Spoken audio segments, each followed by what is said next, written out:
भारत माता की इंकलाब इंकलाब वंदे वंदे। मेरे प्यारे बहनों भाइयों माताओं बुजुर्गों बच्चों, आज आप लोग इतनी भारी संख्या में यहाँ पे इकट्ठे हुए, इसके लिए बहुत बहुत शुक्रिया। आज से पूरा एक साल पहले 14 फरवरी 2014 को हम लोगों ने इस्तीफा दिया था और आज पूरे एक साल के बाद फिर से दिल्ली के अंदर आम आदमी की सरकार बनने जा रही है। आम आदमी की सरकार बनी है।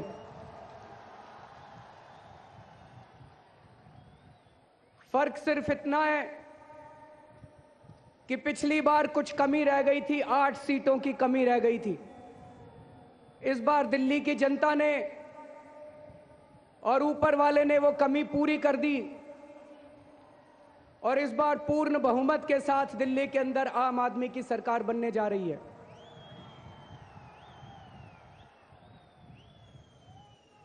दोस्तों,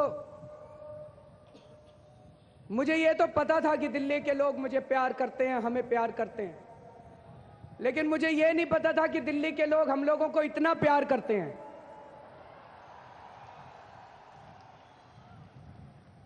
सत्तर में से 67 सीटें।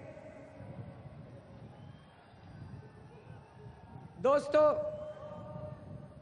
जिस दिन नतीजे आ रहे थे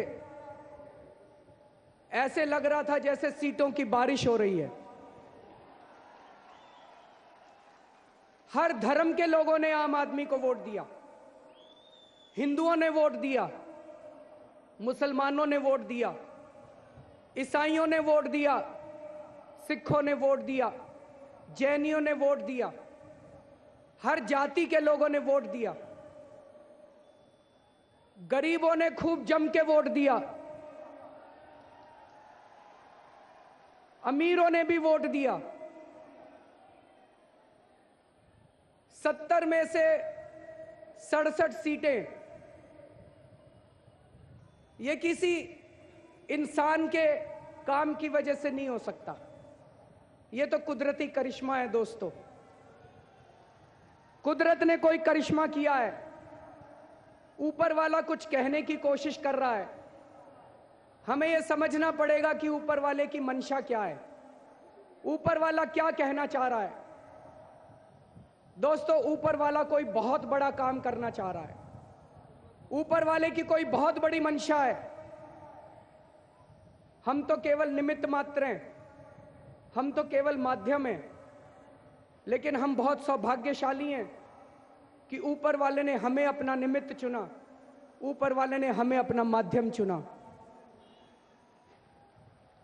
लेकिन दोस्तों, जब इतनी बड़ी जीत मिलती है, जब इतनी बड़ी सफलता मिलती है, तो इंसान के मन में अहंकार जागता है। और अगर अहंकार जागता है तो फिर सब कुछ खत्म हो जाता है, फिर कुछ नहीं बचता। इसलिए हम सब लोगों को, मुझे, हमारे मंत्रियों को, हमारे सभी एमएलएज को, हम सब के परिवारों को, हम सब कार्यकर्ताओं को, सब लोगों को बहुत चौकन्ना रहना पड़ेगा। बार बार अपने अंदर झांक के देखना पड़ेगा, अपने आप को टटोलना पड़ेगा कि कहीं हमारे अंदर अहंकार तो नहीं जाग गया। क्योंकि अगर अहंकार जाग गया तो हम कभी अपना मिशन पूरा नहीं कर पाएंगे, जिस मिशन को हम लोग लेके चले हैं। दोस्तों, अभी पिछले कुछ दिनों से मैं टीवी पे सुन रहा हूं, हमारे कुछ लोग कह रहे हैं अब हम यहां का भी चुनाव लड़ेंगे, अब हम वहां का भी चुनाव लड़ेंगे, अब हम 5 राज्यों के चुनाव लड़ेंगे, अब हम 10 राज्यों के चुनाव लड़ेंगे। इसमें थोड़ा थोड़ा अहंकार नजर आ रहा है मुझे लगता है ये ठीक नहीं है। कांग्रेस को लोगों ने क्यों हराया था? क्योंकि कांग्रेस के अंदर अहंकार आ गया।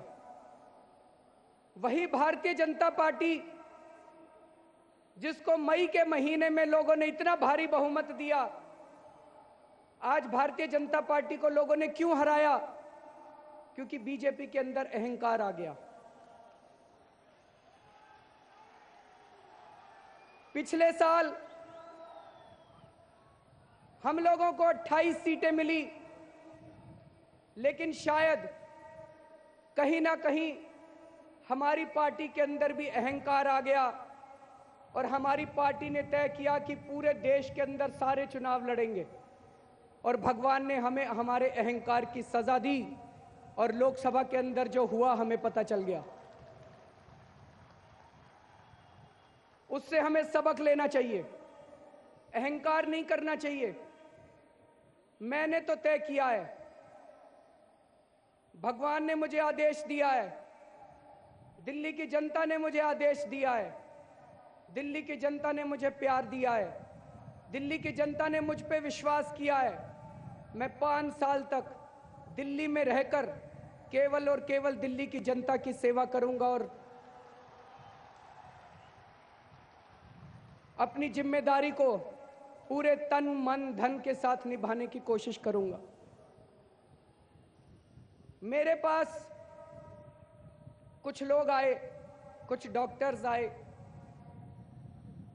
उन्होंने कहा जी कभी कभी टोपी पहन के कुछ लोग आते हैं और हमारे अस्पताल में गुंडागर्दी करते हैं।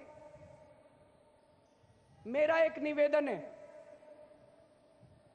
मुझे पूरा यकीन है हमारे कार्यकर्ता कभी ऐसा नहीं कर सकते। हमारे कार्यकर्ताओं ने अपनी नौकरियां छोड़ छोड़ के, अपने परिवार का त्याग करके बहुत बड़ी बड़ी कुर्बानियां दी हैं, लेकिन फिर भी हो सकता है कुछ विपक्षी लोग हमारी टोपियां पहन के हमें बदनाम करने की कोशिश करें। लेकिन कोई भी हो, अगर हमारा कोई कार्यकर्ता भी अहंकार में आके गुंडागर्दी करता है या दूसरी पार्टी का कोई व्यक्ति हमारी टोपी पहन के करता है, गलत काम करता है, मैं आज यहां से सभी अधिकारियों को, सभी पुलिस वालों को यह निर्देश देना चाहता हूं कि अगर कोई टोपी पहन के गुंडागर्दी करे उसको बख्शना मत, तुरंत पकड़ के उसको जेल में डाल देना।